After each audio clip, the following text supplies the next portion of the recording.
أعوذ بالله من الشيطان الرجيم. بسم الله الرحمن الرحيم. رب اشرح لي صدري ويسر لي أمري واحلل عقدة من لساني يفقهوا قولي. ربي يسر ولا تعسر وتمم بالخير.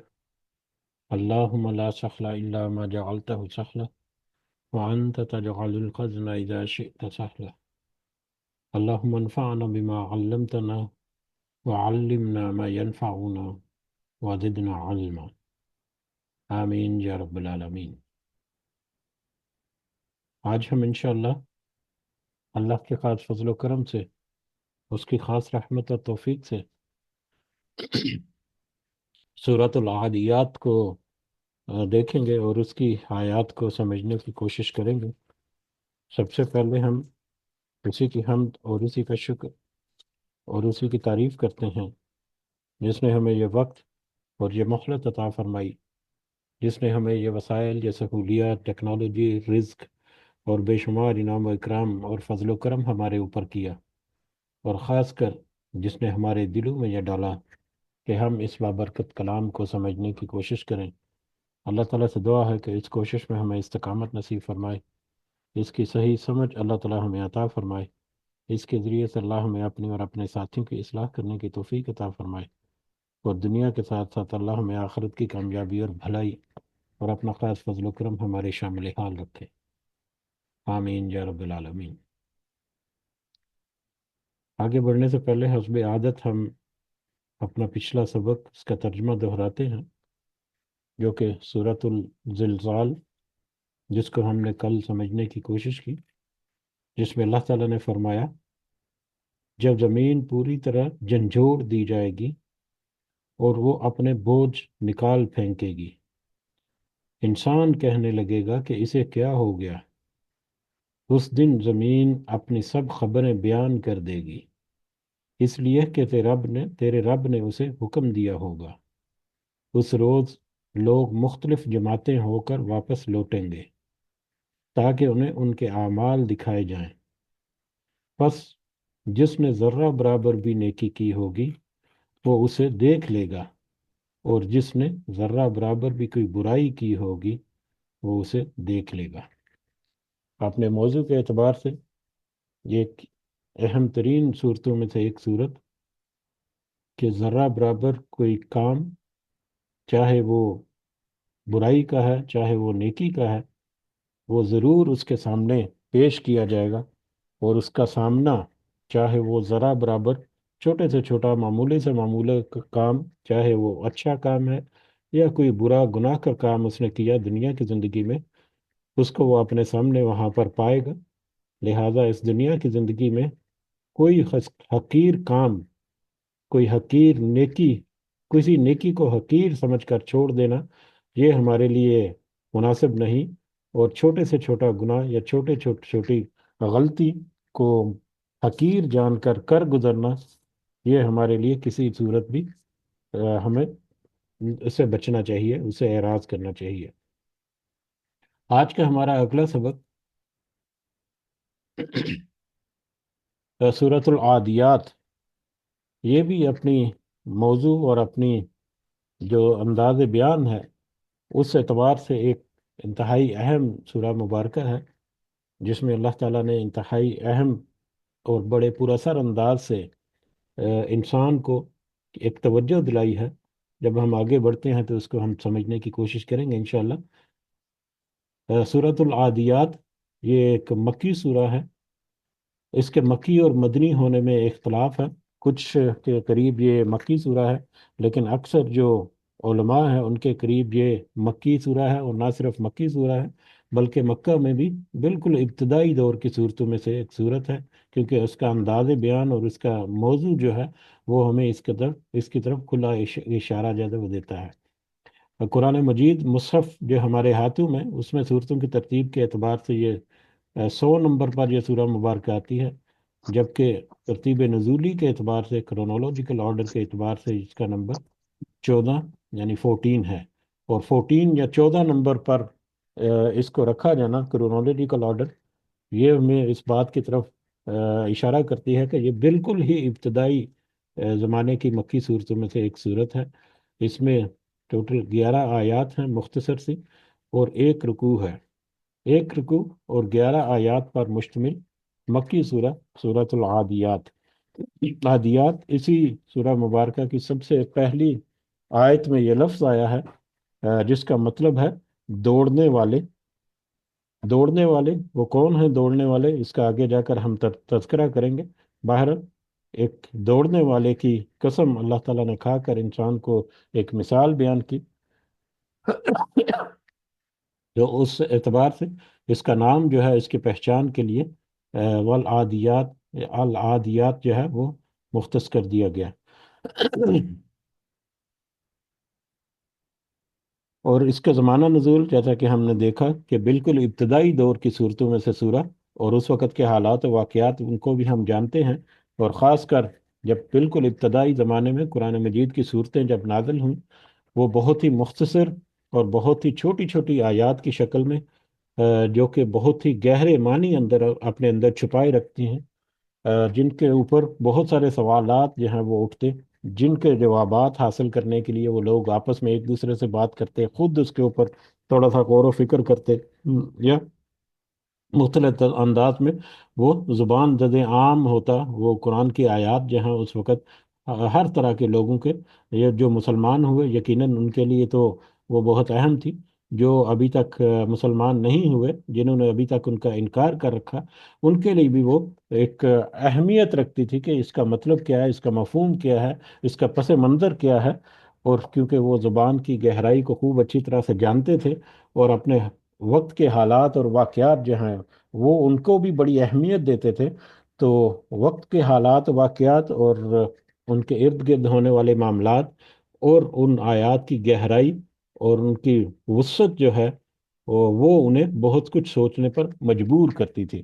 تو اسی طرح سے یہ سورہ مبارکہ بھی ہمیں بہت کچھ سوچنے پر مجبور کرے گی، اور یہ آیات جو ہیں یہ قیامت تک کے لیے آنے والے جتنے انسان ہیں ان کو سوچنے پر مجبور کرتے ہیں، اگر وہ تھوڑا سا ان کو سمجھیں یا تھوڑا سا ان کے الفاظ، ان کے معنی کے اوپر توجہ یا غور کرنے کی کوشش کریں تو۔ بہرحال شروع کرتے ہیں یہ سورہ مبارکہ، اور اس سورہ مبارکہ کو شروع کرنے سے پہلے اس کا مرکزی خیال اگر ہم سمجھنے کی کوشش کر لیں، تو مرکزی خیال میں انسان کو اللہ تعالیٰ نے دوسری مخلوقات اور دوسرے جانداروں اور خاص کر جانوروں اور جانداروں کے مقابلے میں اللہ تعالیٰ نے بے مثال اور بے شمار صلاحیتیں اور نعمتیں عطا کر رکھی ہیں۔ اس کے باوجود وہ اپنے رب کی ناشکری کرتا ہے، یہ ایک مرکزی خیال ہے اس پوری سورہ مبارکہ کا، اور اس کی اس ناشکری کی وجہ جو ہے اس کی مال سے محبت ہے، حالانکہ وہ خوب اچھی طرح سے جانتا ہے، یا اس کو اللہ تعالیٰ کی طرف سے خوب اچھی طرح سے واضح دو ٹوک الفاظ میں آگاہ کر دیا گیا ہے کہ ایک دن اسے اللہ کے حضور پیش ہونا ہے، جہاں اس کے سارے راز اس کے سامنے کھول کر رکھ دیے جائیں گے، جن کا اسے حساب دینا ہے۔ اس مرکزی خیال کو سمجھنے کے لیے اللہ تعالیٰ نے بڑے پرسند انداز میں العادیات، ایک دوڑنے والے کی قسم کھائی ہے، اور وہ دوڑنے والا کیا ہے آگے جب بڑھیں گے تو وہ مزید واضح ہوگا ہمارے سامنے۔ وہ دوڑنے والا جو ہے وہ گھوڑے کی طرف اشارہ ہے، کہ گھوڑے کی مثال اللہ تعالیٰ نے پیش کر کے یا مثال دے کر انسان کو یہ سمجھا دیا کہ جب گھوڑا اپنے مالک کی معمولی سی دیکھ بھال، یعنی معمولی سی خوراک اور رہنے سہنے کے انتظام کے بدلے وہ ان کی اپنی انتہائی وفاداری اپنے مالک کو پیش کرتا ہے، حتیٰ کہ جان تک کی پرواہ نہیں کرتا، تو اس کے مقابلے میں انسان اپنے رب کی بے شمار نعمتوں کو، اور انہی نعمتوں میں سے کچھ چھوٹی موٹی نعمتیں جو ہیں وہ گھوڑے کے اوپر صرف کرتا ہے، تو گھوڑا اس کا اس قدر وفادار ہوتا ہے۔ تو ایک انسان جس کو اللہ تعالیٰ نے بے شمار نعمتیں عطا کی اور گھوڑے سے بھی اوپر اس کو فضیلت دی، وہ اپنے اللہ تعالیٰ کے ساتھ کس طرح وفا کرتا ہے، اپنے رب کے ساتھ کس طرح وفا کرتا ہے، اس اینگل پر سوچنے کو مجبور کرتی ہیں یہ پوری آیات اور یہ پوری سورہ مبارکہ۔ بہرحال اس کو مزید شروع کرنے سے پہلے اس کی تمہید کے طور پر ہم کچھ پوائنٹس جو ہیں وہ نوٹ کرتے ہیں، جو کہ ہمیں اس سورہ مبارکہ کا جو موضوع ہے یا جو اس سورہ مبارکہ جو ایک اسلوب ہے، اس کو ہمیں سمجھنے میں مدد کرے گی۔ وہ تمہید کے طور پر اگر ہم دیکھیں تو پچھلے 2 3 4 ہفتوں میں جو صورتیں ہم نے کور کی ہیں، ان میں جو مختلف پوائنٹس ہم نے سمجھنے کی کوشش کی ہیں، وہ سارے کے سارے پوائنٹس جو ہیں وہ کسی نہ کسی انداز سے، کسی نہ کسی طرح سے ہمارے سامنے جو ہیں وہ بار بار آ رہے ہیں، اور مختلف انداز سے ہمارے سامنے آ رہے ہیں۔ تو کچھ ہی عرصہ پہلے ہم نے ایک نفس کے بارے میں تھوڑی سی تفصیل سمجھنے کی کوشش کی تھی کہ نفس جو ہے، جو اللہ تعالیٰ نے تخلیق کیا یا پیدا کیا، وہ نفس کیا ہے، اور نفس کی مختلف حالتیں یا مختلف صورتیں یا مختلف کیفیات جو ہیں وہ کیا ہیں۔ تو وہ نفس جو ہے وہ سب سے پہلے نفس حیوانی ہے، جس میں ایک حیوانی جسم، جو چاہے انسان کا ہے یا چاہے جانداروں کا ہے، جانوروں کا ہے، وہ سارا حیوانی جسم جو ہے اس کی بنیادی ضروریات جو ہے اس کا پورا کیا جانا، وہ جتنے جاندار ہیں بشمول انسان کے، انسان بھی اور جانور بھی، ہر طرح کے چرند پرند پودے، کیڑے مکوڑے، خشرات الارض، ایون کے پودے وغیرہ جو ہیں، نباتات جو ہیں، وہ بھی اس میں پوری طرح سے شامل ہیں کہ وہ اس حیوانی وجود کو برقرار رکھنے کے لیے اپنی ضروریات ہیں، جن کو وہ ایک فطری طریقوں سے، فطری طور پر وہ پورا کرتے ہیں۔ کھانے پینے کا انتظام، ان کی سیفٹی اینڈ سیکیورٹی کا اہتمام وہ کرتے ہیں اپنے، اور اس کے علاوہ اپنی نسل کو آگے بڑھاتے ہیں، اپنی بقا کے لیے، اپنی شناخت کو برقرار رکھنے کے لیے۔ اسی طرح سے اس حیوانی جو جسم ہے، اس کے ساتھ جڑی ہوئی کچھ خصلتیں ہیں، کچھ عادتیں ہوتی ہیں ان سارے حیوانوں کی، جو کہ انسانوں میں بھی ہے اور حیوانوں میں بھی ہیں۔ اور وہ عادتیں ہیں ان کے رہن سہن کا انداز، یا ان کا ایک دوسرے کے ساتھ معاملات جو ہیں، جو فطرت نے ان کے اندر رکھ چھوڑی ہیں، جو فطرت نے ان کے اندر رکھی ہیں۔ بہت سارے جانور ہم دیکھتے ہیں، یا چرند پرند، جیسے کہ شہد کی مکھی کے بارے میں تفصیل سے تذکرہ جو ہے پہلے گزر چکا، کہ شہد کی مکھی کا رہن سہن جو ہے وہ ایک بہت بڑی مثال کے طور پر ہمارے سامنے ہے، کہ کس طرح سے شہد کی مکھی جو ہے وہ اکٹھا کرتی ہے اپنا شہد بھی، اور ان کے اپنا جو ایک ان کا سوشل سسٹم جو ہے، چیونٹی جو ہے، ان کا ایک رہنے سہنے کا انداز جو ہے، وہ ایک بہت بڑی ایک مثال کے طور پر پیش کیا جا سکتا ہے۔ ان کے آپس میں کمیونیکیشن جو ہے کس طرح سے ہوتی ہے، کس طرح سے وہ خوراک کو سٹور کرتی ہیں، اور کس طرح کے دیگر معاملات۔ تو اسی طرح سے ان جانوروں کی اور انسانوں کی خصلتیں بھی ہیں، اور انہی خصلتوں میں سے پھر ایک نفس حیوانی جو ہے، نفس حیوانی کے اوپر پھر انسان کو نفس انسانی جو ہے وہ میسر ہوا، جس میں وہ اخلاقیات جو ہیں، وہ ایک اضافی پہلو جو ہے وہ دوسرے جانوروں کی نسبت اس کو ملتا ہے۔ وہ اخلاقیات جو ہے وہ عام طور پر انسان کے اندر فطرت میں موجود ہے۔ اب جانور جو ہیں، اگر شیر ہے یا چیتا ہے، وہ چیر پھاڑ کر کھا جاتا ہے، تو اس کا مطلب یہ نہیں کہ وہ ظلم اور جبر کرتا ہے، یہ اس کی فطرت کا حصہ ہے، اور یہ اس کا لائف سٹائل ہے، اس کا لیون، اس کے زندگی پوری ضروریات جو ہیں وہ پورا کرنے کا ایک طریقہ ہے جو فطرت نے اس کو سکھایا ہے۔ اس سے آگے نہیں بڑھتا، اس سے بڑھ کر وہ یہ نہیں کہ کسی کو ریپ یا زنا کی طرف چلا جائے، وہ اس طرف نہیں جاتا، جبکہ اس طرح سے اور بھی دیگر بہت سارے جانوروں کی مثالیں۔ لیکن انسان جو ہے، اس میں اخلاقی اچھائیاں اور اخلاقی برائیاں جو ہیں، ان کا ایک سوجھ بوجھ یا ان کو ایک سمجھنے کا مادہ جو ہے وہ ایک موجود ہے، جو نفس انسانی کو نفس حیوانی کے ایک اوپر والے درجے پر لے کر جاتا ہے۔ اور پھر نفس انسانی میں پھر اچھائی اور برائی کا کنسیپٹ جو ہے پایا جاتا ہے، تو اسی سے پھر نفس الامارہ اور نفس اللوامہ جو ہے وہ ہمیں تذکرہ ملتا ہے، کہ نفس الامارہ جو ہے وہ برائیوں کی طرف جو راغب کرنے کے لیے اس کی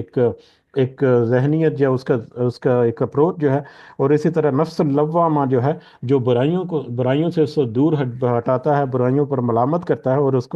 اس کے کردار کی اصلاح کرنے کی طرف اس کی توجہ جو ہے وہ دلاتا رہتا ہے۔ اور پھر نفس اللوامہ جو حاصل کرتا ہے، یا جو اس کا حامل ہو جاتا ہے، پھر وہ آگے بڑھتے بڑھتے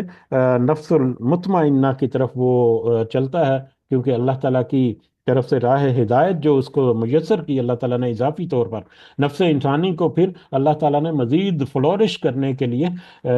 رسولوں اور کتابوں کی شکل میں، اور آج ہمیں نبی کریم صلی اللہ علیہ وسلم کی سنت اور حدیث اور قرآن کی شکل میں ہمارے پاس بھی آج وہ ہدایت موجود ہے جس کے ذریعے سے وہ نفس اللوامہ جو ہے وہ اس کو ترقی دے کر نفس المطمئنہ کے لیول تک انسان جو ہے وہ لے جا سکتا ہے۔ اب یہ یاد دہانی کرانے کی ایک بڑی اہم وجہ ہے جو کہ ہمیں اپنے ذہن میں رکھنی ہے جب ہم آگے بڑھیں گے۔ اب نفس حیوانی یعنی حیوانی وجود اور حیوانی جو معاملات ہیں وہ، اور نفس انسانی جو ہے، ان میں ایک تقابلی جائزہ جو ہے وہ تو ہم دیکھ چکے یا اس کو ہم نے سمجھنے کی کوشش کی۔ اب اگر اس سے آگے بڑھیں ہم تو اس سورہ مبارکہ کے موضوعات کی طرف یا اس کا جو تھیم ہے اس کی طرف ہم آگے بڑھیں تو جانوروں میں جو خصلتیں جن کا تذکرہ کیا، ان میں سے ایک جانوروں کی ایک خصلت یہ بھی ہے کہ وہ کچھ وفاداری جو ہے وہ ان کے وفاداری کے عنصر جو ہیں وہ ان میں پائے جاتے ہیں۔ جو ان کو خوراک دیتا ہے، جو ان کا تھوڑا سا احساس کرتا ہے، یا جو ان کے لیے تھوڑی سی فیسیلیٹیٹ کرتا ہے ان کو، ان کے لیے وہ ایک نرم گوشہ رکھتے ہیں، ان کے لیے وہ کچھ وفاداری کرتے ہیں۔ اور مختلف جانوروں میں وہ وفاداری کا جو عمل ہے وہ مختلف طرح کے ہو سکتا ہے۔ رسپانس جو ہے وفاداری کی وہ مختلف طرح سے ہو سکتی ہے۔ کچھ جانور جو ہے ان کے پاس جتنا مرضی پالیں پوسیں ان میں اس طرح سے وفاداری نہیں ہو سکتی۔ کچھ جانوروں کی خصلت جو ہے وہ جیسے سانپ جو ہے جتنا مرضی اس کو دودھ پلا لیں وہ تو اپنی خصلت ڈسنے کی نہیں چھوڑے گا، اسی طرح سے بچھو، اسی طرح سے دوسرے جانور، یا کچھ جانور ایسے ہیں جن کو پالیں پوسیں لیکن وہ اپنی ضروریات تک ان کی جو ایک ایفیلیشن ہے اپنے مالک کے ساتھ وہ محدود ہے۔ یہ جیسے کہ بھیڑ بکریاں وغیرہ ہیں، ان کو آپ پالتے رہیں، ان کو کھانا وانا دیتے رہیں، زیادہ سے زیادہ بلائیں گے مالک کے پاس آ جائیں گے، اس سے علاوہ کچھ زیادہ نہیں۔ عام طور پر یہ ایک بکری کے سامنے یا ایک گائے بھینس کے سامنے اس کے مالک کو اگر کوئی تکلیف پہنچائی جائے، کوئی نقصان پہنچایا جائے تو اس کو کوئی فرق نہیں پڑے گا۔ جبکہ کچھ جانور ایسے ہیں جو مالک کے مالک کی وفاداری کو ظاہر کرنے کے لیے اس کو ریئیکٹ کرتے ہیں، اس کو رسپونڈ کرتے ہیں۔ جیسا کہ ایک کتا ہے، کتے کو اگر کتے کے سامنے اس کے مالک کو اگر کوئی نقصان یا تکلیف پہنچانے کی کوشش کرے گا تو کتا فوراً سے ریئیکٹ کرے گا، فوراً سے اس کو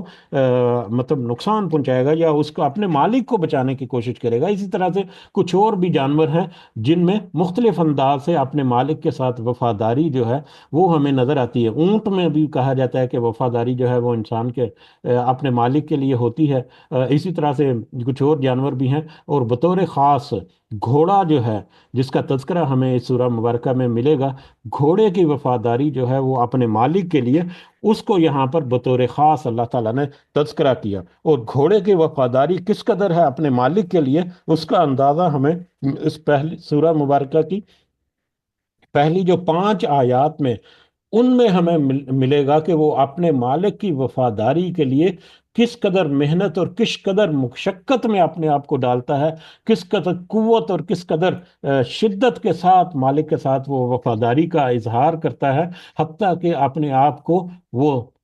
مطلب اپنی زندگی جو ہے اس کو بھی داؤ پر لگا لیتا ہے، لیکن مالک کو وہ سپورٹ کرتا ہے، مالک کو پیچھے ہٹنے نہیں دیتا ہے، یا مالک کو ہر طرح کی سپورٹ کرتا ہے جس سے وہ مضبوط ہو کر اپنے مقصد کو اچیو کرنے کے لیے آگے بڑھتا ہے۔ تو گھوڑے کی وفاداری جو ہے وہ ہمیں پھر اگلی جو اس سورہ مبارکہ جو پہلی 5 آیات میں ان میں ہمیں ملے گا، اور اس کے مختلف پہلو جو ہیں گھوڑے کی وفاداری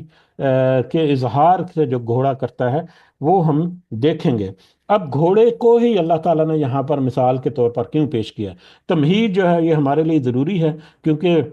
میں نے یہ دیکھا ہے کہ پچھلی کچھ آیات جو گزر رہی ہیں، کچھ صورتیں جو گزر رہی ہیں، اس میں اس کی تمہید در حقیقت اس پوری آیت کا لب لباب، پوری سورہ کی لب لباب جو ہے اس کو سمجھنے کے لیے بہت اہم رول ادا کرتا ہے۔ اب گھوڑے کو اللہ تعالیٰ نے بطور مثال کیوں وہاں پر پیش کیا؟ کوئی دوسرے جانور جو ہیں وہ بھی ہو سکتے تھے۔ گھوڑا جو ہے، ایک تو گھوڑے کی اہمیت اور افادیت جو ہے وہ اہل عرب اس سے خوب اچھی طرح سے واقف تھے، جس طرح سے دوسرے جانور اور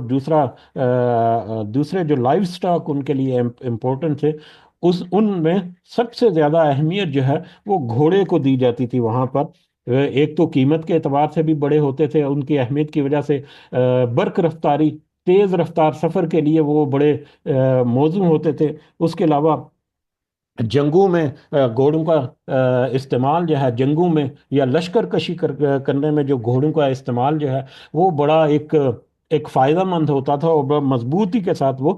مالک جو ہے وہ اس کے ساتھ گھوڑے کے ساتھ وہ جنگوں میں یا لشکر کشی کے لیے گھوڑے کو استعمال کرتا تھا، اور اس کے علاوہ اور دیگر بہت سارے، گھوڑا جو ہے وہ مال کی بھی ایک علامت تھی، کہ جس کے پاس کتنی اچھی نسل کے گھوڑے ہیں وہ اتنا زیادہ مالدار تصور ہوتا تھا۔ اور جو گھوڑا جو ہے، یہ ابھی تو کچھ دہائیاں پہلے تک تو گھوڑے کو بطور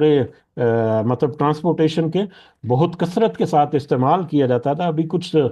20-30 سال پہلے تو وہ بہت عام تھا اس کا استعمال، لیکن اب دوسرے وسائل جو ہیں، دوسرے ریسورسز جو ہیں، انہوں نے ٹیک اوور کر لیا ہے، لیکن اس کے باوجود گھوڑے کی اپنی اہمیت اور افادیت جو ہے وہ اپنی جگہ پر برقرار ہے، کیونکہ اس کی طاقت اور اس کی صورت اور اس کی مالک کے ساتھ وفاداری، جیسا کہ آگے جا کر ہم تھوڑا سا اس کو دیکھیں گے، اس کی خصوصیات میں شامل ہے جو گھوڑے کو ایک ایک ویزیبل کرتی ہیں یا ویجیلنٹ کرتی ہیں دوسری جو دوسرے جو جانور ہیں ان کے نسبت۔ اور اس کی مثال کے طور پر آج بھی اگر ہم دیکھیں تو یہ موٹرز وغیرہ، یہ جو پمپس وغیرہ لگے رہتے ہیں مختلف جگہوں پر، ان کی طاقت یا ان کی پاور کو کاؤنٹ کرنے کے لیے آج بھی ہارس پاور کی اکائی یا یونٹ جو ہے وہ استعمال ہوتا ہے، کہ یہ موٹر جو ہے وہ ہاف ہارس پر ہارس یعنی آدھے ایچ پی کی ہے، ہارس پاور کی ہے، یا 1 ہارس پاور کی ہے، یا 5 ہارس پاور کی ہے، یا 15 ہارس پاور کی ہے۔ تو آج کی ٹیکنالوجی میں جو ہارس پاور کی جو ٹرم یوز کی جاتی ہے، موٹر کی جو کیپیسٹی ہے یا اس کی جو طاقت ہے، اس کی جو پاور ہے، اس کو ڈینوٹ کرنے کے لیے وہ بھی ہمیں گھوڑے کی جو طاقت ہے اس کی طرف ہمیں ہمیں ہماری توجہ جو ہے وہ مبذول کراتی ہے۔ اب یہ تو تھی گھوڑے کی اہمیت اور افادیت، جو اس وقت جو ہے وہ اس وقت بھی جو اہل عرب ہیں، جو نہ صرف اہل عرب بلکہ پوری دنیا میں گھوڑے کی اہمیت اور افادیت جو ہے وہ اپنی جگہ پر موجود تھی۔ ایون کہ وہاں پر کی جو بڑی ریاستیں ہیں جیسے کہ فارس وغیرہ، ایران، فارس، اور اس کے علاوہ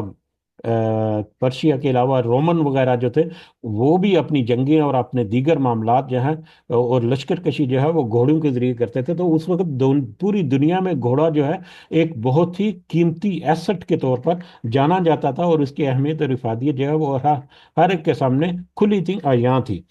اب اس زمانے کے حالات و واقعات بھی اگر اس تمہید میں ہم شامل کریں تو اس زمانے میں کیا تھا؟ جب نبی کریم صلی اللہ علیہ وسلم کی بعثت ہوئی، اس وقت کہ مختلف انداز سے، ویسے تو بہت سارے حالات جو ہیں وہ ہم نے دیکھے ہیں، کیونکہ اس سورہ مبارکہ سے مطابقت رکھتے ہوئے حالات کو اگر ہم دیکھیں تو مختلف لوگ مل کر یا الگ الگ طور پر بڑے گروہ کی شکل میں یا چھوٹی چھوٹی ٹولیوں کی شکل میں مختلف مقاصد کے لیے مختلف طرح کی لشکر کشی کیے جا کرتے تھے۔ لشکر کشی کرنا یعنی مل کر کسی ایک مقصد کو حاصل کرنے کے لیے کہہ لیں کہ قدم آگے بڑھا کر کوئی ایک کوشش کرنا، ایک جد و جہد کرنا، وہ لشکر کشی ہے۔ تو مختلف مقاصد کے لیے وہاں پر لشکر کشی کی جاتی تھی، اور اس لشکر کشی کے لیے گھوڑوں کا استعمال جو ہے وہ بڑی کثرت سے کیا جاتا تھا، کیونکہ گھوڑے جو ہے وہ بہت ہی اہم اور بہت ہی کریٹیکل رول پلے کرتے تھے، اور اس مقصد کو حاصل کرنے کے لیے ان کی بڑی مدد جو ہے وہ ملتی تھی اور آسانی ان میں ہو جاتی تھی۔ لشکر کشی جو ہے ان کے مختلف مقاصد جو ہیں، ان میں جنگیں جو آپس میں ہوتی تھی وہ بھی صورت ہو سکتی ہے، لوٹ مار کرنے کے لیے وہ لشکر کشی کرتے تھے، دوسرے قبیلوں پر حملہ کرنے کے لیے، قتل و غارت کرنے کے لیے، اور دشمنی اور بدلے کی روایات کو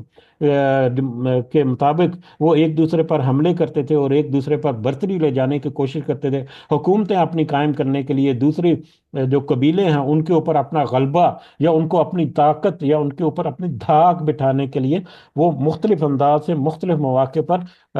لشکر کشی کرتے تھے، اور یہ لشکر کشی وہاں پر عام تھی۔ اور اس لشکر کشی کی وجہ سے وہاں پر امن و امان کا ایسا مسئلہ تھا کہ کوئی بھی رات کو محفوظ اپنے آپ کو فیل نہیں کرتا تھا، راتوں کو ڈرتے رہتے تھے کہ کہیں کبھی کہیں سے بھی کسی دشمن قبیلے کی طرف سے، دشمن گروہ کی طرف سے کوئی ڈاکوؤں کا گروہ آ گیا، کوئی حملہ کر دیا تو اس طرح سے معاملات ہو جائیں گے۔ تو وہاں پر ایک ڈر اور خوف کی کیفیت بھی ہوتی تھی، اور اس پورے سینیریو میں گھوڑے کا استعمال جو ہے وہ بڑا اہم تھا، اور گھوڑے کو بڑے مؤثر انداز میں اس کو استعمال کیا جاتا تھا۔ اور ان مقاصد کے لیے اکثر گھات لگا کر دشمن پر حملہ کیا جاتا تھا، اور خاص طور پر صبح سویرے کے وقت جو کہ سستی کا وقت ہوتا ہے، اس وقت اچانک جو ہے وہ حملہ کر دیا جاتا ہے صبح سویرے سستی کا وقت۔ ابھی کچھ ہی عرصہ پہلے ہم نے دیکھا تھا جب ودخا چاشت کی قسم کھائی اللہ تعالیٰ نے، کہ چاشت کی قسم، جب کہ دن جو ہے وہ پوری طرح سے چڑھ چکا ہے، اس وقت کی قسم کہ اس سے پہلے ارلی مارننگ میں کوئی ابھی انگڑائیاں لے رہا ہے، کوئی ابھی بستر میں لیٹا ہے، کوئی ابھی سوچ رہا ہے میں اٹھوں کہ نہ اٹھوں۔ تو وہ وقت ایسا غفلت کا ہوتا ہے کہ راتوں کو جو بڑے بے چین ہوتے ہیں اور جن کو نیند نہیں آ رہی تھی، وہ بھی بڑے مطلب گہری نیند جو ہے اس وقت سوئے ہوتے ہیں، اور وہ بھی بڑا پرسکون انداز سے وہ سوتے ہیں۔ تو وہ نیند کے غلبے کا وقت جو ہے وہ ہوتا ہے، ایک غفلت کا وقت ہوتا ہے۔ اس وقت میں وہ گھات لگا کر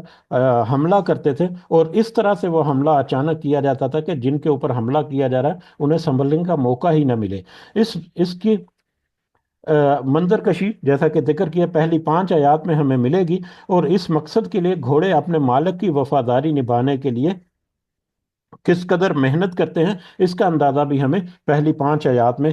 ہو جائے گا۔ گھوڑوں کو بطور خاص اس لشکر کشی میں استعمال کرنے کی بہت ساری وجوہات ہوتی تھی، جیسا کہ اس کی تیز رفتاری اور بہادری وغیرہ۔ عام طور پر ایک تیسرا جو اہم نقطہ جو گھوڑوں کے لیے خاص تھا اس طرح کے لشکر کشی کے لیے، وہ یہ تھا کہ عام طور پر دوسرے جو جانور ہیں وہ ایسی افراتفری کی حالت میں بدک جاتے ہیں، یعنی ڈر جاتے ہیں، اور وہ اپنی حفاظت کے لیے یا اپنے آپ کو بچانے کے لیے وہاں سے بھاگ کھڑے ہوتے ہیں۔ لیکن گھوڑا جو ہے وہ اپنے مالک کی وفاداری اس حالت میں، اس افراتفری اور اس کیفیت میں وہ بڑی بخوبی طور پر وہ انجام دیتا ہے، اور اپنے مالک کو نہ صرف بھرپور ساتھ دیتا ہے بلکہ حملے کی شدت میں بھی اضافہ کرتا ہے، اور اپنی جان تک کی پرواہ نہیں کرتا۔ گھوڑا جو ہے وہ اپنے مالک سے بھی ایک قدم آگے ہوتا ہے، کہ کوئی تیر آتی ہے، کوئی تلوار آتا ہے، تو اس کا شکار یا اس کی زد میں اپنے مالک سے پہلے وہ گھوڑا جو ہے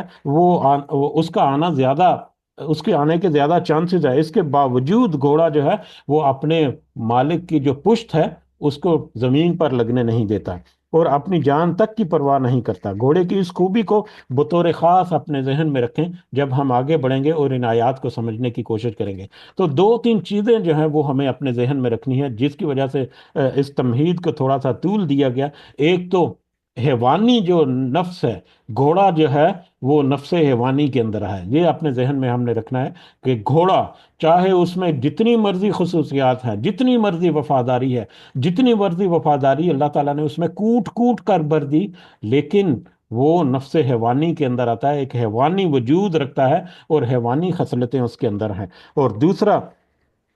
کہ گھوڑا جو ہے وہ اپنے مالک کی وفاداری کے لیے اپنی جان تک کی بھی پرواہ نہیں کرتا۔ یہ 2 3 پوائنٹ جو ہیں وہ اپنے ذہن میں رکھیں، اور اس کے بعد ہم جب آگے بڑھیں گے تو انشاءاللہ ہمیں اس سورہ مبارکہ کی اگلی آیات جو ہیں وہ آسانی سے اور جلدی سے سمجھنے میں بھی بہت بہت مدد ملے گی انشاءاللہ۔ تو شروع کرتے ہیں آج کا ہمارا سبق۔ اعوذ باللہ من الشیطان الرجیم،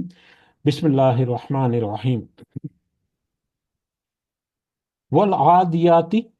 ضبحا، اور قسم ہے دوڑنے والوں کی جو کہ ہانپتے ہوئے دوڑتے ہیں۔ دوڑنے والے یہاں پر کچھ علماء نے اختلاف کے طور پر کہا ہے، کہ کچھ کا خیال ہے کہ یہ دوڑنے والے جو ہیں یہ کسی جانور کی طرف اشارہ ہے، اور یہ جانور جو ہے وہ کچھ علماء کا خیال ہے کہ یہ جانور اونٹ ہے، لیکن اکثر علماء اور تقریباً یہ اتفاق کے قریب ہے کہ یہ جانور جس کا یہاں پر تذکرہ کیا جا رہا ہے وہ گھوڑا ہے۔ اور گھوڑے کے لیے مختلف نام جو ہیں وہ استعمال ہوتے ہیں عربی زبان میں، جیسے کہ حصان جو ہے وہ نر گھوڑے کو کہتے ہیں، فرس جو ہے وہ مادہ گھوڑی کو کہتے ہیں، مہر جو ہے وہ کم عمر گھوڑا ہے، ادھم جو ہے وہ کالا یا گہرے رنگ کے گھوڑے کو کہتے ہیں، اشہب جو اسی طرح سے سفید یا ہلکے رنگ کے گھوڑے کا نام جو ہے کو اشہب کہہ کر پکارا جاتا ہے۔ اسی طرح سے جواد، وہ عمدہ نسل کا تیز رفتار گھوڑا جو ہے۔ تو گھوڑے کے مختلف نام جو ہے یہاں لیکن یہاں پر اللہ تعالیٰ نے گھوڑے کی خصوصیت کا تذکرہ کر کے گھوڑے کی طرف اشارہ کیا کہ وہ تیز دوڑنے والا ہے، اور کس قدر تیز دوڑتا ہے یا کس قدر تیز وہ دوڑتا ہے کہ ضبحن، وہ ہانپتے ہوئے دوڑتا ہے، وہ ہانپ جاتا ہے، لیکن اب اپنے منزل جو ہے اس کی طرف پیش قدمی کرنے سے پیچھے نہیں ہٹتا یا کمزور نہیں ہوتا۔ خاص کر یہ ذبحن جو ہے یہ در حقیقت ایک پھنکارنے کی آواز ہے،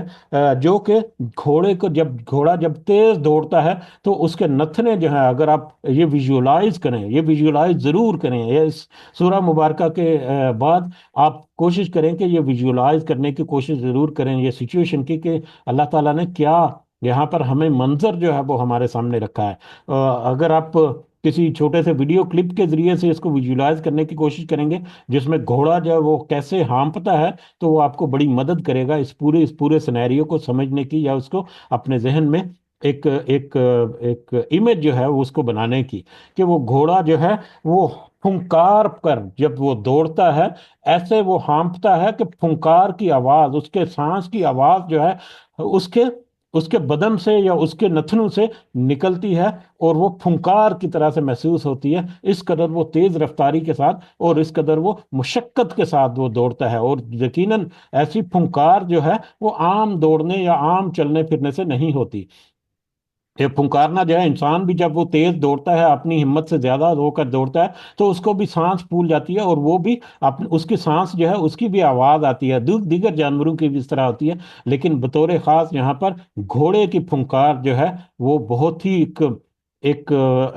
مطلب پاورفل، ایک اس کا جو کوشش ہے جو گھوڑے کی، اس کی طرف یہ اشارہ کرتی ہے کہ وہ کس قدر محنت اور کوشش کر کے دوڑتا ہے، ہانپتا ہے، اور پھنکارتا ہوا وہ آگے بڑھتا چلتا ہے۔ وہ اپنے آپ کو کمزور نہیں کرتا، اور اپنے مالک کو اپنی کمزوری یا اپنی تھکاوٹ کا احساس نہیں ہونے دیتا، جس سے مالک اس کا جو ہے، جو اس کی پیٹھ پر بیٹھا ہے، وہ اور زیادہ اپنے جذبات میں اور زیادہ مضبوط ہوتا ہے، اپنے پیشن میں اور زیادہ مضبوط ہوتا ہے۔ فالموریاتی قدحا، پھر آگ نکالنے والے سم مار کر، پھر سم کو زمین کے اوپر مار کر وہ آگ نکالتے ہیں۔ سم جو ہے وہ گھوڑے کا ناخن یا گھوڑے کا نیچے جو پنجہ ہے وہ بالکل مطلب سخت ناخن ہوتا ہے، پتھر کی طرح سخت ہوتا ہے، اس قدر وہ سخت ہوتا ہے۔ اس کے اوپر مزید اس کو مضبوط کرنے کے لیے اس کے اوپر لوہے کی بنی ہوئی نال جو ہے وہ لگائی جاتی ہے، تاکہ وہ گھوڑا جو ہے وہ اور زیادہ مضبوطی کے ساتھ اپنے پاؤں جو ہے وہ جما سکے۔ اس وقت عرب کے دور میں گو کہ نال جو ہے وہ اس کا کنسپٹ موجود تھا، لیکن کثیر پیمانے پر اس کا استعمال نہیں ہوتا تھا، لیکن پھر بھی اس وقت اس کا کہیں نہ کہیں استعمال ضرور ہوتا تھا۔ لیکن وہ سم جو ہے، گھوڑے کا جو کھر ہے یا گھوڑے کا جو ناخن ہے نیچے، وہ سخت ہوتا تھا، پتھر کی طرح سخت ہوتا تھا، اور اس قدر سخت ہوتا تھا کہ جب وہ اپنی پوری قوت کے ساتھ ڈھانپتے ہوئے جب دوڑتا تھا، بھاگتا تھا، اور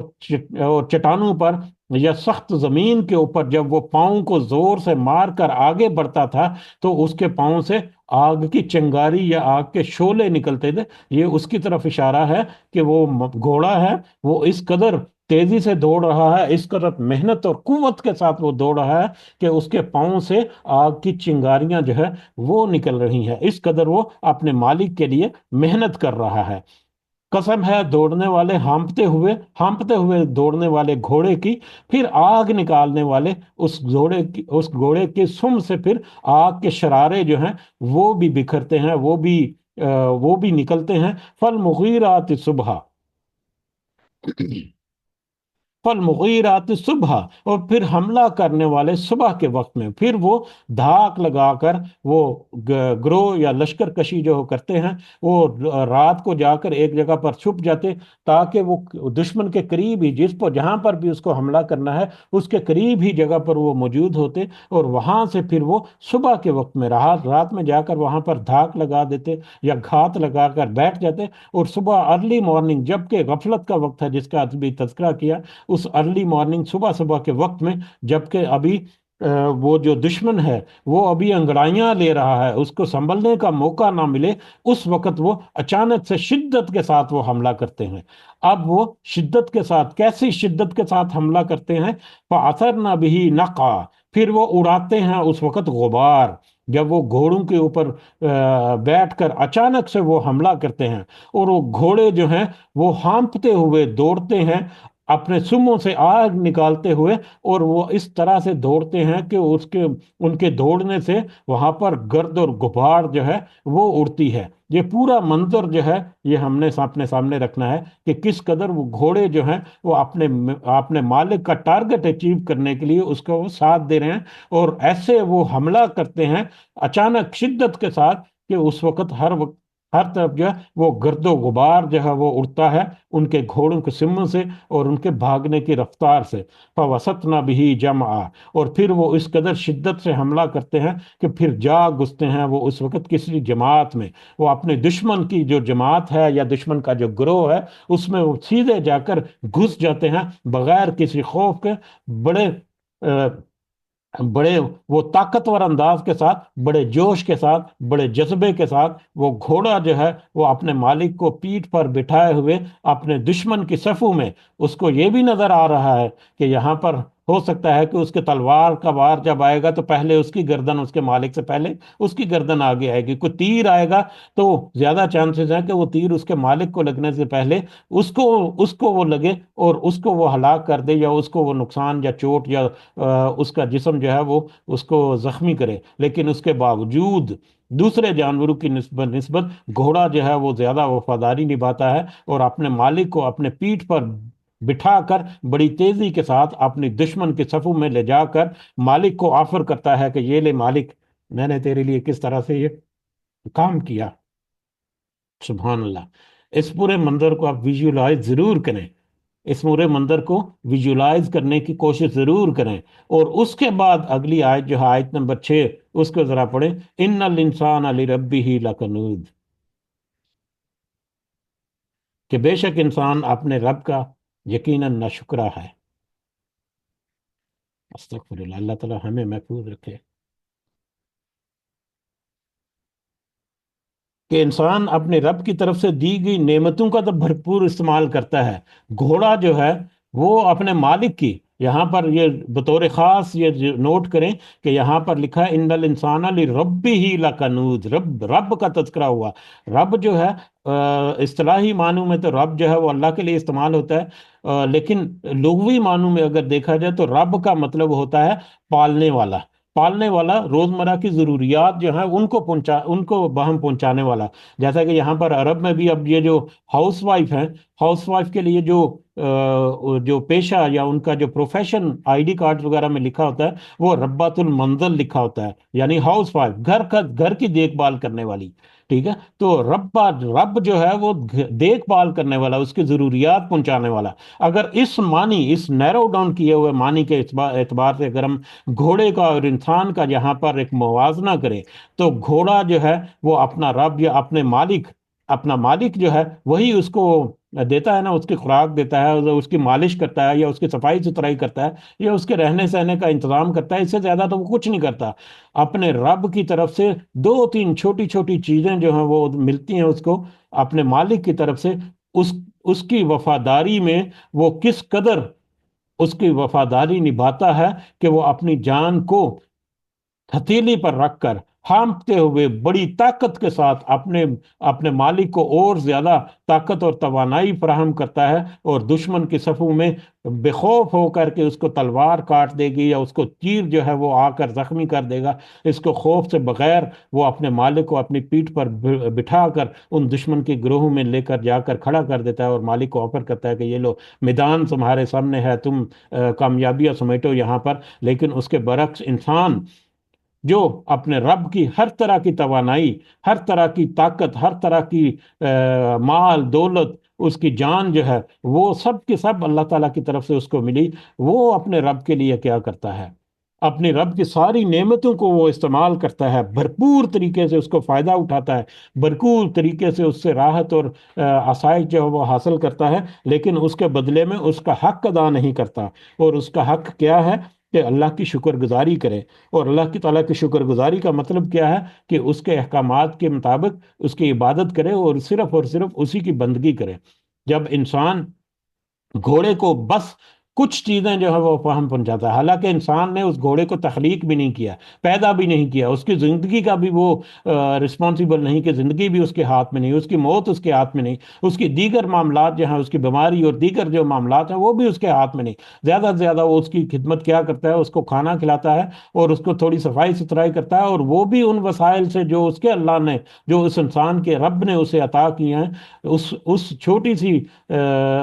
کوشش کے نتیجے میں اس کا گھوڑا اس کے ساتھ کتنی وفاداری کرتا ہے، اس کے مقابلے میں انسان جو ہے وہ اپنے رب کی کس قدر وفاداری کرتا ہے، یہ یہاں پر سوچ کا محور جو ہے وہ ہمیں نظر آتا ہے۔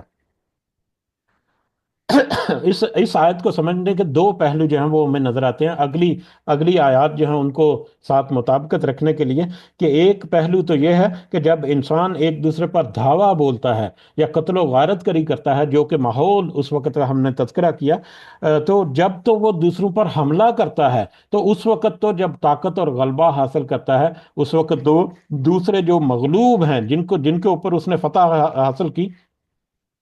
ان کی حالت زار کو وہ بالکل اگنور کر دیتا ہے، بالکل وہ بے معنی اور بے وقت لگتی ہے اس کو۔ لیکن وہی انسان جب اب اس کے اوپر حملہ ہوتا ہے، اب جب وہ مغلوب ہوتا ہے، تو اس وقت اس کو احساس ہوتا ہے کہ یہ کس قدر بری حالت میں اب وہ گر چکا ہے۔ اسی طرح سے انسان کا دنیا اور زندگی کے معاملہ ہے کہ جب دنیا میں اس کو اللہ تعالیٰ نے طاقت اور غلبہ عطا کیا، اس طاقت اور غلبے کے نشے میں آ کر وہ بالکل بھول جاتا ہے کمزوری کو، اپنی فطری کمزوریوں کو بھول جاتا ہے، غربت کو بھول جاتا ہے، دیگر معاملات کو بھول کر ظلم و ستم کی طرف وہ چلا جاتا ہے۔ اور ظلم و ستم ظاہری طور پر صرف یہی نہیں ہے کہ کسی کے ساتھ کوئی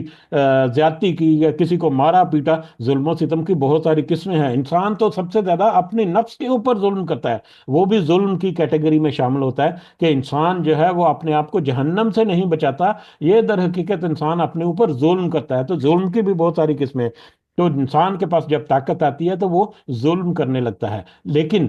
وہ وقت آئے گا جب اس کے پاس وہ طاقت نہیں رہے گی اور وہ اللہ کے حضور حاضر ہوگا، اس وقت وہ پچھتائے گا کہ ہاں، یہ کاش کہ میں اس طاقت کے وقت میں کچھ اپنے معاملات کو درست کر لیتا۔ لیکن اس کا دوسرا پہلو جو ہے وہ زیادہ قابل غور ہے، جو ان آیات سے مطابقت رکھتا ہے، جو کہ براہ راست گھوڑے کی مثال سے ہیں۔ گھوڑا جو کہ صرف فطرت کے تابع ہے۔ اب واپس جائے تمہید میں، ہم نے کہا کہ گھوڑا جو ہے وہ جتنا مرضی وفادار ہو جائے، جتنا مرضی اس کو سکلفل ہو جائے، جتنا مرضی وہ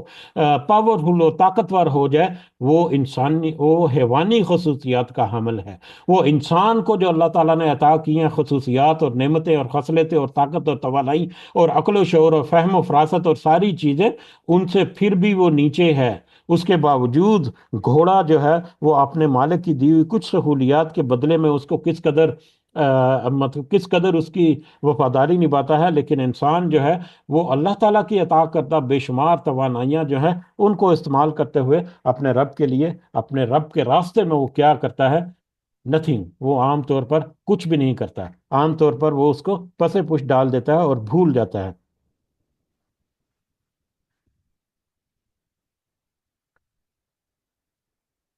بہرحال اللہ تعالیٰ نے انسان کو بے شمار جو نعمتیں دی ہیں، یہ اللہ تعالیٰ نے یہاں پر ایک الگ انداز سے اس کو باور کرا دیا کہ وہ تمہاری کوششیں جتنی بھی ہیں اس گھوڑے سے زیادہ وفاداری کی حامل ہیں، کہ تم وہ گھوڑے سے نصیحت حاصل کرو کہ وہ تھوڑی سی نعمتوں کے عوض اپنے مالک کے لیے کس قدر محنت کرتا ہے۔ اللہ تعالیٰ نے تو تمہیں پوری کائنات تمہارے لیے مسخر کر دی، تمہارا کیا مطلب حق ہے، یا تمہارا کیسے ایک رسپانسبلٹی ہے، تو کہ تم اللہ کے راستے میں اپنی محنت کرو، اپنی کوشش کرو اور اپنی جد و جہد کرو۔ اب یہ انسان کو سوچنا ہے کہ وہ کس طرح سے مطلب اپنی توانائیاں جو ہے وہ اللہ کے راستے میں خرچ کرتا ہے، اور کس طرح سے وہ اللہ کے لیے اپنی کوشش کرتا ہے۔ مگر انسان جو ہے، مگر افسوس کہ انسان جو ہے ان کوششوں کا حق ادا نہیں کرتا، اور گھوڑے سے بھی بدتر ہو جاتا ہے اب وفاداری کے میٹر میں، جو کہ حیوانی خصلت کا حامل ایک حیوان ہے، ایک جانور ہے۔ اب اسی آیت میں اگلا حصہ جو ہے،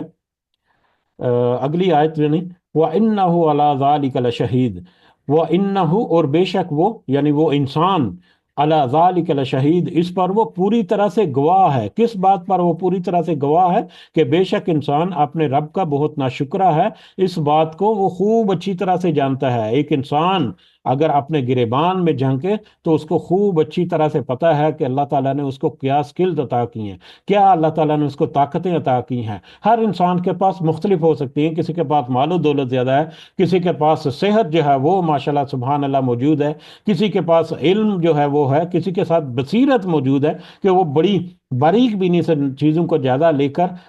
مطلب فیصلے کر سکتا ہے۔ بہت ساری، ہر انسان کے ساتھ مختلف طرح کی اللہ تعالیٰ نے توانائیاں اور نعمتیں اس کو عطا کی ہیں، اور وہ انسان اس کو خوب اچھی طرح سے جانتا ہے۔ انسان اپنے گریبان میں جھانکے تو وہ اپنے بارے میں خود کو گواہی ضرور دے گا کہ وہ اللہ تعالیٰ کی کون کون سی نعمتیں ایسی ہیں جن کو وہ استعمال کر کے اللہ تعالیٰ کے اس حق کو وہ ادا کر سکتا ہے، کہ کس طرح سے وہ اللہ کے راستے میں اپنی جان جو ہے وہ اپنی کوشش جو ہے وہ کرے، کس طرح سے وہ کرے۔ مال و دولت والا صرف نہیں، ہر انسان اس میں شامل آ جاتا ہے، ہر انسان اس میں شامل ہے کہ وہ کس طرح سے اپنی ان نعمتوں کا حق جو ہے وہ ادا کر سکتا ہے اللہ تعالیٰ کی فرما برداری کرنے کے لیے، یا اس کے راستے پر ان نعمتوں کو یا ان توانائیوں کو صرف کرنے کے لیے۔ اور کس طرح سے انسان جو ہے وہ اپنے گریبان میں جھانکے تو اس کو پہچان سکتا ہے اپنی ان نعمتوں کو جو اللہ تعالیٰ نے اس کو عطا کی، لیکن وہ ناشکری جو ہے اس ناشکری کو بھی وہ پہچان لیتا ہے۔ جیسا کہ مسلم کی ایک حدیث ہے کہ گناہ وہ ہے جو تیرے دل میں کھٹکے اور تو اس بات سے ڈرے کہ لوگوں کو اس کا پتہ چل جائے گا، یا لوگوں کے پتہ چل جانے کے ڈر سے ڈر ہو تمہیں کہ لوگوں کو اگر پتہ چل جائے گا تو یہ کیا ہوگا، تو یہ گناہ ہے۔ تو انسان کو گناہ کا کھٹکا جو ہے وہ محسوس ہو جاتا ہے، یعنی اس کو اندازہ ہوتا ہے کہ یہ اچھا کر رہا ہے یا برا کر رہا ہے۔ اسی طرح سے مسلم کی ایک اور حدیث بھی ہے کہ مومن کے لیے چھوٹا سا گناہ بھی ایسا ہے جیسا کہ اس کے سر پر پہاڑ رکھ دیا گیا جائے، جبکہ منافق کے لیے بڑے سے بڑا گناہ بھی ایسا ہے جیسے کہ اس کی ناک پر مکھی بیٹھی اور اس نے اس مکھی کو اڑا دیا۔ یہ انسان جو ہے وہ پہچان لیتا ہے آپ وہ مومن ہے یا وہ منافق ہے، وہ اس کو بھی پہچان لیتا ہے کہ کئی دفعہ بڑے بڑے گناہوں کو اپنے اوپر ایسے وہ محسوس کرتا ہے جیسے ایک چھوٹی سی مکھی اس کے ناک پر بیٹھی، اس کو اس نے اڑا دیا، اس طرح سے وہ ہوا میں اڑا دیتا ہے بڑے بڑے گناہوں کو۔ تو وہ منافقت کی نشانی ہے۔ جبکہ اگر وہ محسوس کرے کہ چھوٹا سا اس کے ساتھ کوئی ایسا معاملہ گناہ کا سرزد غلطی ہو گئی تو اس کے اوپر بھی وہ بڑا بوجھ فیل کرے اپنے آپ کو، تو وہ پہچان لیتا ہے وہ مومن ہے۔ تو وہ مومن اور منافق ہونے کی نشاندہی انسان اپنے نفس میں جان کر خود سے کر سکتا ہے۔ ان الانسان لربہ لکنود وانہ علی ذلک لشہید، کہ بے شک انسان ناشکرا ہے، اور اس بات کو وہ انسان جو ہے وہ اپنے گریبان میں جھانک کر وہ خود اس کی گواہی جو ہے وہ دے سکتا ہے۔ وَإِنَّهُ لِحُبِّ الْخَيْرِ لَشَدِيدٌ، اور بے شک مال کی محبت یقیناً بہت سخت ہے، اور اس کی ناشکری کی وجہ یہ ہے کہ وہ خیر کی محبت جو ہے وہ اس میں بہت سخت ہے۔ خیر کی محبت جو ہے وہ اس کے اوپر غالب آ گئی۔ خیر جو ہے وہ عام طور پر مال جو ہے اس کے لیے بھی استعمال کیا جاتا ہے، ویسے اس کا مطلب بھلائی بھی ہوتا ہے، لیکن یہاں پر اس کا مطلب جو ہے وہ مال ہے، دنیا کا مال، اور دنیا کی دوسری جو توانائیاں ہیں وہ ساری کی ساری خیر کی بہت ساری قسمیں ہیں۔ انسان کے پاس کسی بھی طرح کی جو طاقت ہے وہ اس کے پاس خیر ہے، وہ بھلائی جو ہے وہ کنسپٹ نہیں، دوسرا خیر کا کنسپٹ جو ہے طاقت اور توانائیاں اور مال اور دولت اور اولاد اور اس طرح کی ساری چیزیں، اور بطور خاص بریکٹس میں یہاں پر مال کا تذکرہ کرتے ہیں تقریباً سارے علماء کرام، کہ وہ مال کی محبت جو ہے وہ اس میں اس قدر گرفتار ہے کہ وہ اپنے رب کا جو حق ہے اس کو ادا کرنا، اس کو وہ پس پش ڈال دیتا ہے، یا اس کو وہ سیکنڈری کر دیتا ہے۔ وقت ملے گا تو نماز پڑھیں گے، وگرنہ نمازیں چھوٹ رہی ہیں تو کوئی فرق نہیں پڑتا اسے، وہ بس اپنی لگن میں ہے کہ کس طرح سے مال و دولت اور کس طرح سے دنیا کو خوش کیا جائے یا دنیا کو سمیٹا جائے۔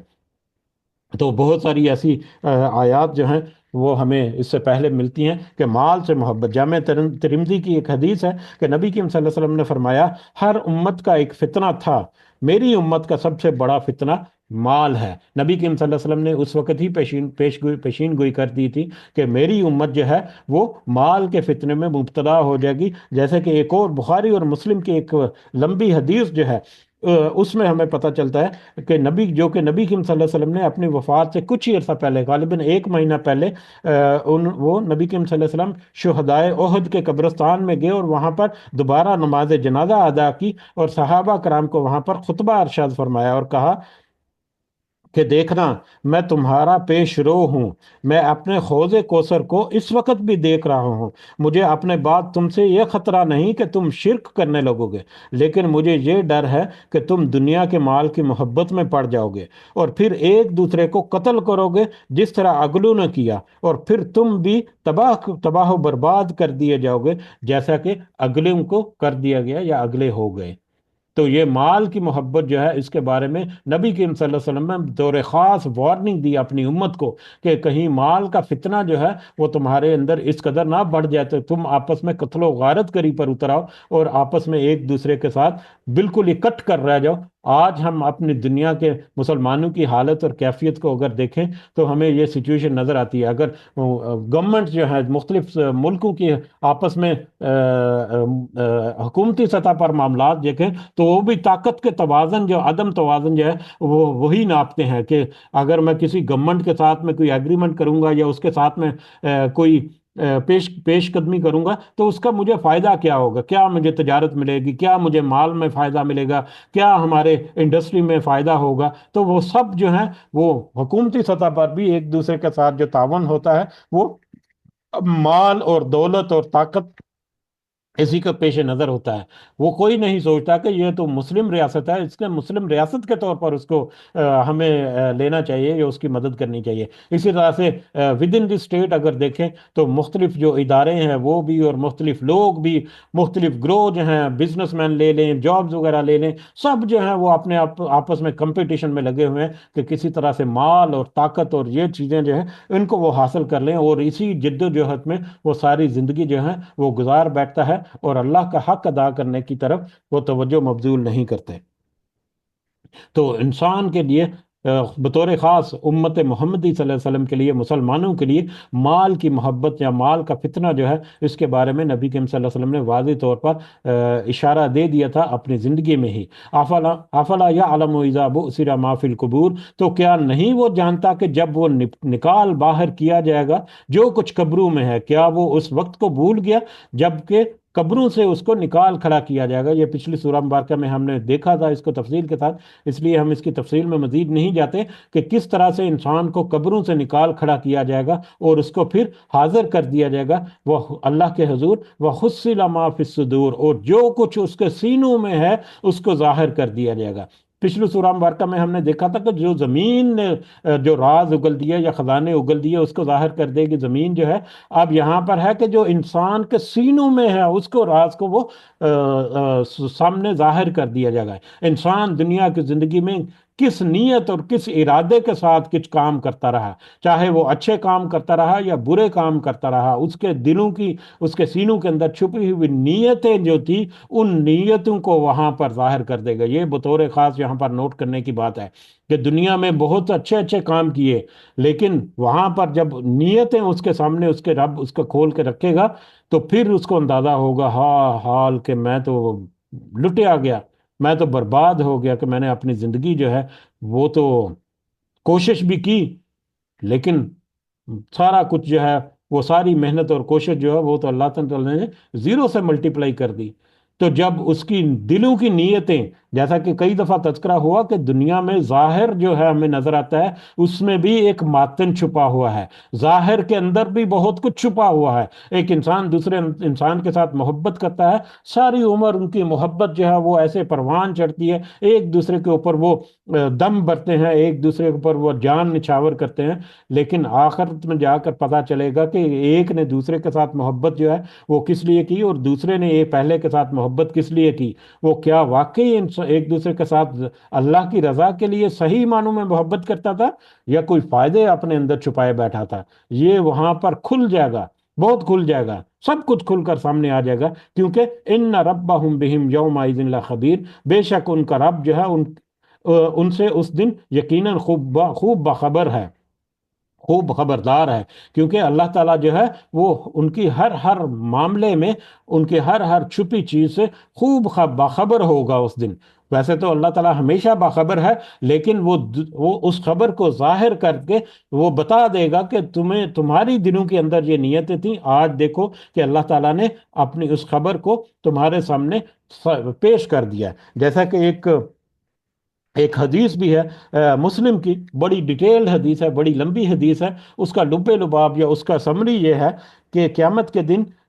تین لوگوں کو، ایک سخی کو، ایک شہید کو، اور ایک قاری کو، ایک قرآن کے قاری کو، ایک سخی کو، ایک شہید کو، اور ایک قرآن کے قاری کو اللہ کے حضور پیش کیا جائے گا۔ اور سخی سے اللہ تعالیٰ پوچھے گا، سخی کیا، جس نے بڑی سخاوت کی دنیا کی زندگی میں، تو سخی سے اللہ تعالیٰ پوچھے گا کہ تو نے میرے لیے کیا کیا؟ تو وہ سخی کہے گا، یا اللہ میں نے تیرے لیے اپنا مال خرچ کیا، میں نے تیرے لیے وہ ادارے جو ہیں ان میں چیریٹی دی، میں نے تیرے لیے ان مدرسوں کو قیام کیا، میں نے تیرے لیے یہ خدمت کی، میں نے تیرے لیے یتیموں اور بیواؤں کے لیے یہ کیا، میں نے تیرے لیے تیرے راستے میں یہ کیا، میں نے تیرے دین کے لیے اتنا پیسہ خرچ کیا، اتنا مال و دولت خرچ کیا۔ لیکن اللہ تعالیٰ کہے گا کہ تو نے تو وہ سب کچھ اس لیے خرچ کیا تھا کہ تاکہ لوگ تجھے سخی کہیں، تاکہ لوگ تجھے تیری تعریف کریں کہ دیکھو کس قدر یہ سخاوت پہ ہے، کہ کس قدر یہ مال خرچ کرتا ہے۔ تو تجھے تو تیری تعریف دنیا میں مل گئی، تیری تعریف تو دنیا میں لوگوں نے کر دی، تیری جو نیت تھی اس کے مطابق دنیا نے تو نے پا لیا۔ لہٰذا اللہ تعالیٰ اس کو کہہ لے کہ ملٹی پلائی با زیرو کر کے اس کی ساری محنت کو اس کے اوندے منہ جہنم میں، دوزخ میں دھکیل دے گا۔ پھر دوسرے نمبر پر یہ ترتیب جو ہے مختلف ہو سکتی ہے شہید کے بارے میں، کہ شہید کو پیش کیا جائے گا اور اللہ تعالیٰ سے اس سے پوچھے گا تو نے میرے لیے کیا کیا؟ تو وہ کہے گا میرے پاس، میں نے تیرے لیے اتنی محنت کی، اتنی بہادری کے ساتھ لڑا، اور اپنی جان تھی، میں نے تیرے لیے تیرے راستے میں اپنی جان کو گوا دیا۔ تو اللہ تعالیٰ کہے گا تو اس لیے وہاں پر بہادری سے لڑا تھا تاکہ لوگ تیری بہادری کی مثالیں دیں، تاکہ لوگ تیرے بہادری کی تعریف کریں کہ دیکھو کس قدر بہادری اور جرت کے ساتھ دشمن کا مقابلہ کر رہا ہے۔ تو نے دنیا میں وہ تعریف جو ہے وہ پا لی، تو نے دنیا میں وہ مقصد جو ہے وہ حاصل کر لیا۔ لہٰذا اس شہید کو جس نے اپنی جان، دنیا کی زندگی میں جان سے بڑھ کر کیا چیز ہے انسان کے لیے، اس جان کے نذرانے کے باوجود اس کی نیت کے بل بوتے پر انسان کی اس کی پوری کوشش کو اللہ تعالیٰ زیرو سے ملٹی پلائی کرے گا اور اس کو اندھے منہ دوزخ میں بھیج دے گا۔ اور اسی طرح سے قاری، جو کہ قرآن کا بہت اچھا عالم اور قاری ہے،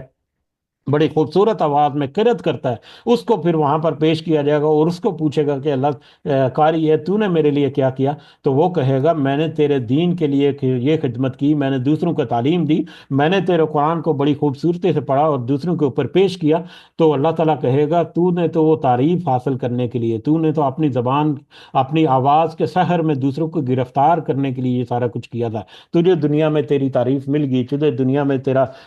جو کوشش یا جو مقصد تھا تو نے دنیا میں پا لیا، اب میرے پاس تیرے لیے کچھ نہیں ہے۔ لہٰذا اس کے عمل کو بھی زیرو سے ملٹی پلائی کر کے اللہ تعالیٰ اس کو بھی دوزخ میں دھکیل دیں گے۔ تو کس طرح سے وہاں پر دنیا میں ظاہر جو ہے وہ کچھ اور ہے، لیکن اللہ تعالیٰ جو دلوں کے اندر چھپی ہوئی جو نیتیں، ارادے ہیں، ان کو وہاں پر ظاہر کر کے سب کے سامنے وہ پیش کرے گا، اور وہ انسان جو ہے وہ وہاں پر دیکھتا رہ جائے گا کہ اللہ تعالیٰ تو اس سے بہت اچھی طرح سے باخبر ہے، اس کے اوپر بھی اس کو گواہی مل جائے گی۔ اور اس طرح سے اللہ تعالیٰ وہاں پر انصاف کرے گا۔ اللہ تعالیٰ سے دعا ہے کہ اللہ تعالیٰ ہمیں ایسی کسی بھی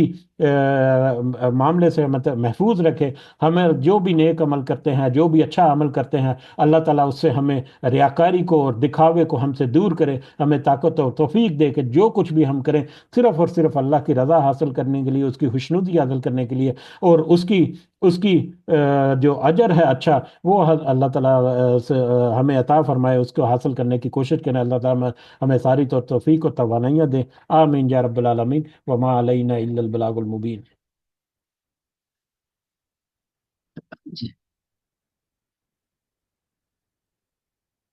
جی یہیں پہ ہمارا وقت بھی ختم ہوا کافی سارا، اور ہمارا یہ سورہ مبارکہ بھی مکمل ہوئی معذرت کے ساتھ، کیونکہ مجھے لگتا ہے کہ تمہید جو ہے ان ساری صورتوں کی وہ بہت ضروری ہے، کہ اس کا اصل تھیم کیا ہے۔ چھوٹی سی صورتیں ہیں، یقیناً ہم جو ہے اس کو سمجھنے کا، اس کے سارے پہلو جو ہے ان کے اوپر نظر دوڑانے کا یا ان کو سمجھنے کا ہم اس کا احاطہ نہیں کر سکتے، اور نہ ہی ہمارے اندر یہ ہمت اور بساط ہے کہ ہم اس گہرائی میں جا سکیں، لیکن پھر بھی ہم کچھ نہ کچھ کوشش ضرور کریں۔ اللہ تعالیٰ سے دعا ہے کہ اس کوشش میں ہمیں استقامت بھی دے، اور اس کا کوشش کا ہمیں اجر بدلہ جو ہے وہ بھی دے، اور اس کوشش میں ہمیں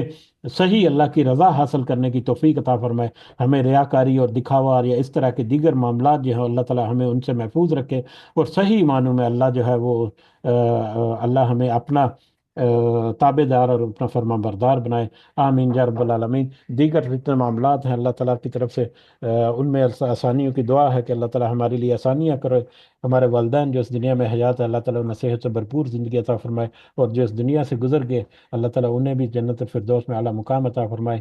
رب ارحمہما کما ربیانی صغیرا، رب ارحمہما کما ربیانی صغیرا، رب ارحمہما کما ربیانی صغیرا، ربنا آتنا فی الدنیا حسنہ وفی الآخرۃ حسنہ وقنا عذاب النار، ربنا ظلمنا انفسنا وان لم تغفر لنا وترحمنا لنكونن من الخاسرین، ربنا تقبل منا انك انت السميع العليم وتب علينا انك انت التواب الرحيم۔ سبحان ربك رب العزة عما يصفون وسلام على المرسلين والحمد لله رب العالمين۔ سبحانك اللهم وبحمدك أشهد أن لا إله إلا أنت أستغفرك وأتوب إليك۔ جزاكم الله خيرا كثيرا۔ السلام علیکم ورحمۃ اللہ وبرکاتہ۔